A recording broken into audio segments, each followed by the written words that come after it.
કે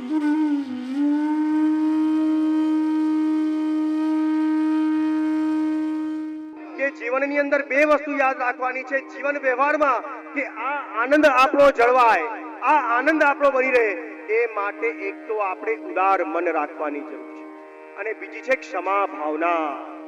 આ બે આનંદ, જો આ બે વસ્તુ આપણા જીવનમાં હશે તો કોઈ દિવસ આપણા અંદર રહેલો આનંદ તિરોહિત નહીં થાય, નહીં થાય ને નહીં થાય. પણ ઘરે ગયા અને ઘરે જવા માત્રમાં જો આપણે ક્યાંક ને ક્યાંક કોઈક ને કોઈક પૂર્વાનુગ્રહથી પીડાઈશું, કોઈની વાત જો ક્યાંક ને ક્યાંક આપણને મનદુખ થશે અને કોઈની વાતને આપણે ગાંઠ મારીને બેસી જઈશું તો ચોક્કસ આપણો આનંદ તિરોહિત થશે, થશે ને થશે. ક્ષમા ભાવના રાખો, ઉદાર મને રાખો, કે ઘરમાં સાસુ વહુ હોય, પતિ પત્ની હોય, દેરાણી જેઠાણી હોય, ભાઈ બહેન હોય કે ભાઈ ભાઈ હોય, મારે કોઈની વાતને ગાંઠ મારવાની નથી, ભૂલી જવાનું છે. આ વાતને ધ્યાન રાખો. આજે નાની નાની વાત, ખાસ કરીને બહેનોને અને ભાઈઓને એવું હોય કે હવે આણે આ વાત કરીને હવે હું આગળ એને જોઈ લઈશ, આ વખતે મારી પાસે પત્રિકા કાર્ડ ન થયું ને, આવતા પ્રસંગમાં આપણે એને જોઈ લઈશું. અમારા જેતપુરના વૈષ્ણવ આવું નથી કરતા, પણ ક્યાંક એવું જોયું છે, ક્યાંક એવું જોયું છે કે આવું કરે, હવે એનો વારો, હવે હું ધ્યાન આપીશ. આ જ ભાવના મનમાંથી કાઢી એક વસુદેવ કુટુંબકમની ભાવના જગાવવાની છે કે મારા ઘરની અંદર એક વૈષ્ણવ છે. કોઈના માટે રાગ દ્વેષ ન રાખીએ, કોઈના માટે મન દુઃખ ન કરીએ. કોઈ સાહિત્યકાર બહુ સુંદર વાત કરે છે કે આપણો જો આજે છેલ્લો દિવસ હોય તો આપણે કેવી રીતે જીવન વિતાવીએ, કેટલા આનંદમાં રહીએ, કેટલા ઉદાર મનથી રહીએ, કેવી ક્ષમા ભાવના મનમાં હોય, એ ભાવના આપણા મનમાં હોવી જોઈએ. કાલનો કોઈ ભરોસો નથી. લોકો સુતા સુતા ક્યારે 100 વર્ષ પૂરા થાય ખબર નથી પડતી. જો હમણાં જ 2 દિવસ પહેલા ફોન આવ્યો, જે બા સુતા હતા ને સુતા સુતા જ ધામમાં પહોંચી ગયેલો. તો કાલની કોઈને ખબર નથી. અને આપણા વૈષ્ણવ પણ ગાય છે કે આજનો લાવો લીજીએ રે, કાલે કોને દીધી છે. આપણા અસખા પણ ગાય છે કર કો અમૃત છાન, કોણ કરે કાલ કી આસ. કર્મા હાથમાં જે અમૃત છે એનો લાભ લો, કાલની વાત કાલે કરીશું. અને કોઈ વૈષ્ણવથી એવું નથી સાંભળ્યું કે કાલનો લાવો લો અને પરમ દિવસનો લાવો લો અને પોરનો લાવો લો. આજનો લાવો લીજીએ. શું ગાઓ છો તમે? આજનો લાવો લીજીએ ગાઓ છો ને, કે કાલનો લાવો લો છો? આજનો. તો કહેવાનો તાત્પર્ય છે કે આપણા જીવનની અંદર જે સમય છે એનો સદવિનિયોગ કરીએ, ભગવત ધામ, ભગવત ગુણગાન, અને ઘરમાં પણ ખૂબ આનંદથી પ્રેમથી રહી વૈષ્ણવ બાળકોને, પરિવારને આગળ લાવવાનો. એક સુંદર અદ્ભુત પ્રસંગ ધ્યાનમાં આવી રહ્યો છે કે એક વખત બે ભાઈઓ ખૂબ આત્મીયતા સ્નેહ હતી અને રોજ ચાલવા જતા અને ચાલતા ચાલતા દરિયા કિનારે જ્યારે વોક કરતા, ત્યારે વોક કરતા કરતા ખૂબ આત્મીયતાથી વાતો કરતા. અને એક દિવસ આવી રીતે જ વાતો કરતા કરતા જતા હતા અને ત્યાં કંઈક વાતમાં કંઈક ક્લેશ થયો અને મોટા ભાઈએ નાના ભાઈને એક લાફો માર્યો.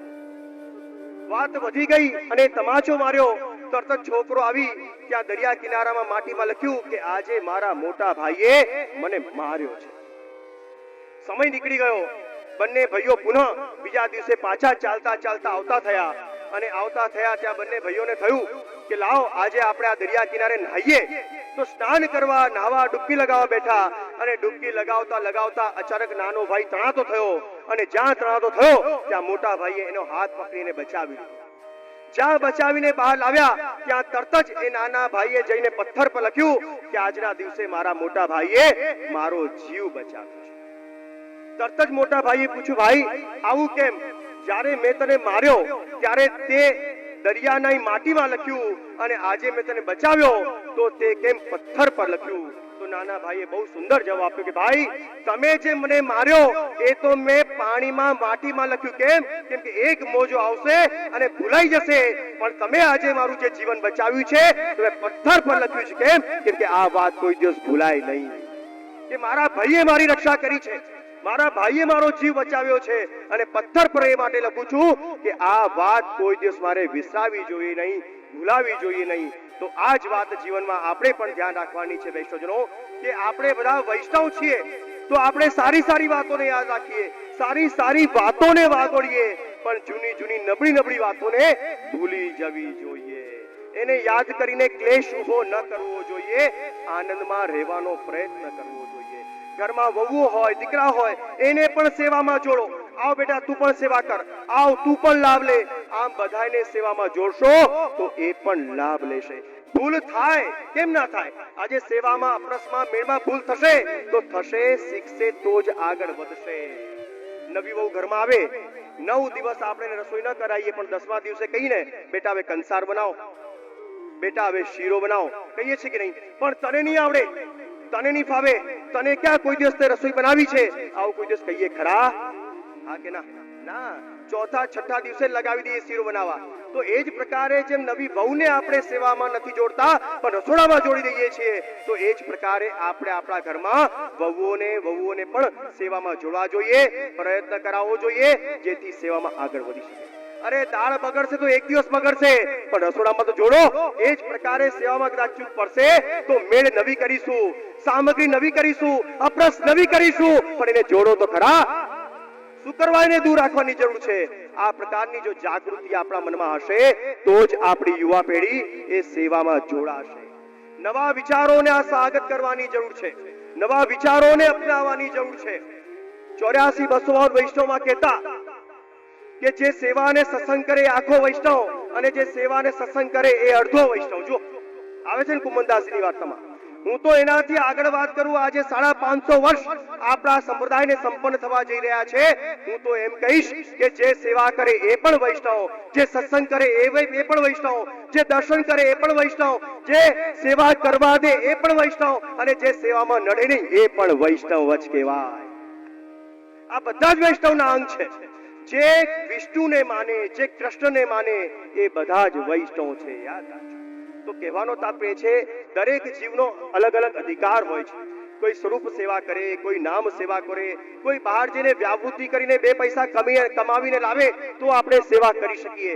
આ બધા જ પ્રકારો છે અને બધા પ્રકારો હશે તો જ આપણે સેવામાં સન્મુખ થઈ શકાશે. યાદ રાખજો. એક પતિ પત્ની મારા ઘરે આવ્યા અને મને દંડવત કર્યા હવેલીમાં અને મને કહ્યું કે જે આ આપણા સેવક કોઈ દિવસ આવતા નથી, કઈ કરતા નથી, આને કઈક શીખવાડો ને, કોને આપ?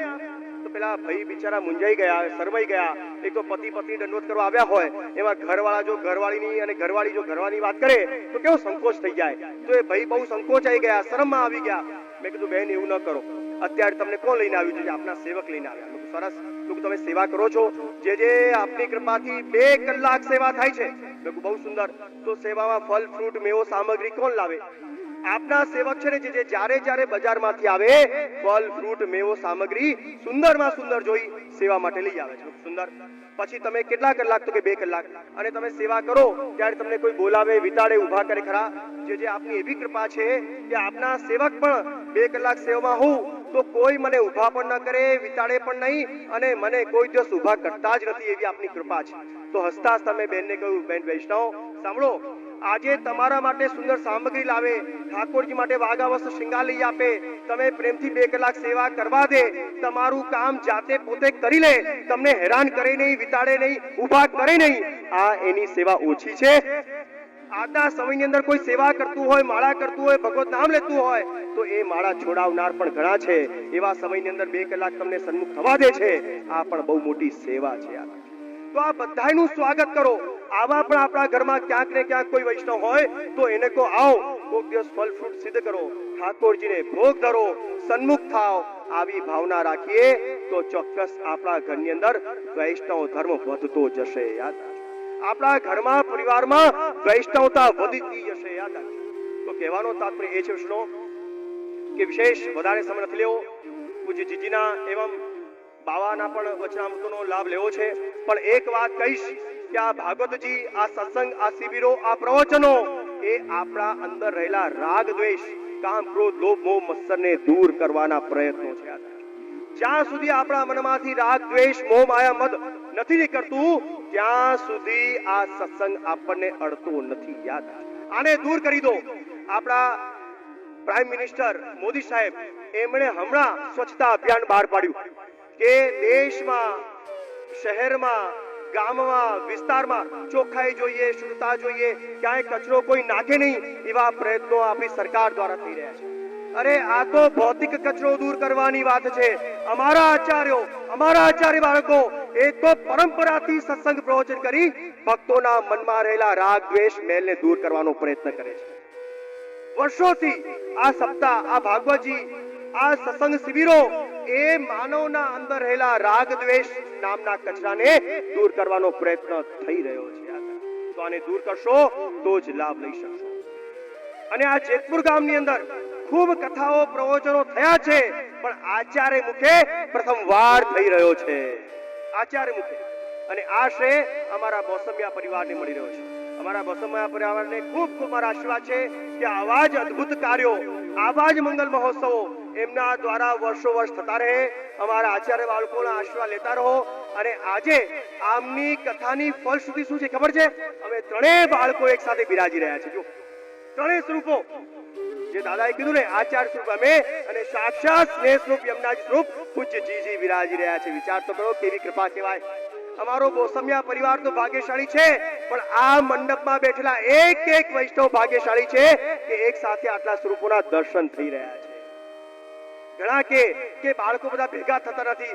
અરે ભાઈ, અમે બધા ભેગા છીએ, તમે લાભ લેતા થઈ જાઓ. ઘણા કે બાળકો ભેગા ન થાય, બાળકો ભેગા થતા નથી. બધાના અલગ અલગ વિચારો હોય છે. કોઈ વિચાર અલગ અલગ નથી, બધા વલ્લભના મત અનુસાર જ ચાલે છે. તમે વિચારોમાં ન પડો, આજ્ઞામાં આવી જાઓ. એમના અચળમાં આવી જાઓ, આજ્ઞામાં આવી જાઓ. જેને કરવું નથી એ જ મતભેદ જુએ છે, જે કરે છે એ તો આચરણમાં આવી જાય છે. તો આ બધા વિચારોથી મુક્ત થઈ જાઓ. અમે બધા સાથે મળીને તમને આગળ લાવવાનો, વૈષ્ણવ સંપ્રદાયને આગળ લાવવાનો, યુવા વૈષ્ણવને આગળ લાવવાનો પ્રયત્ન કરીએ છીએ. તમે બધા અમને સહયોગ આપો, તમારા યુવાનોને આગળ લાવો અને એવો ઘરમાં વાતાવરણ કેળવો જેથી બધા લોકો સેવામાં અને માર્ગમાં આગળ વધી શકે એવું વાતાવરણ બનાવો. શ્રી ભાગવતજીનું શ્રવણ કરવું અને શ્રવણ કરાવવું આ આપણા પુણ્યોદય થયા હોય તો જ સંભવ બને છે. યાદ આ 7 દિવસનું શ્રવણ એ ચોક્કસ તમે માનજો કે તમારો ભાગ્યોદય થયો છે, તો જ તમને આ અવસર પ્રાપ્ત થયો છે. આજે ઘણા જ આનંદ અને પ્રસન્નતાનો અવસર છે કે આજે આ ભાગવત સપ્તાહના વિરામ પ્રસંગે અમારું અહીંયા પધારવું થયું. ખૂબ આનંદ અને ખૂબ પ્રસન્નતા થઈ રહી છે. અમારો બોસમિયા પરિવાર, એની સાથે અમારી ખૂબ આત્મીયતા છે અને પૂજ્ય દાદાનો પણ ખૂબ આગ્રહ કે બાબા ક્યારે આવશો, ક્યારે આવશો. પણ શ્રી વલ્લભની કૃપાથી ખરેખર આજે આવવાનું થયું અને દાદાના ભાગવત સત્સંગનું શ્રવણ કર્યું. ખરેખર આપ સર્વે વૈષ્ણવ ભાગ્યશાળી છો કે 7 દિવસ સુધી આપને આ સત્સંગનો લાભ મળ્યો છે. વૈષ્ણવજનો, પુનઃ એકવાર બોસમિયા પરિવારને આશીર્વાદ આપીશ, આપ સર્વેને મંગલ આશીર્વાદ આપીશ કે આ સુંદર કથામૃતનું જે આપે પાન કર્યું છે આપના જીવનમાં ફલીભૂત થાય. ખૂબ ભાવ ભક્તિ શ્રદ્ધામાં આગળ વધો અને ખૂબ ભાવ ભક્તિ શ્રદ્ધાની સાથે સાથે શ્રી વલ્લભમાં દ્રઢ બનો એવી શુભ મંગલ કામના અને આશીર્વાદ આપતા હું મારું અલ્પ વિરામ દઉં છું. શ્રી વલ્લભાધીશ શ્રી ગોવર્ધન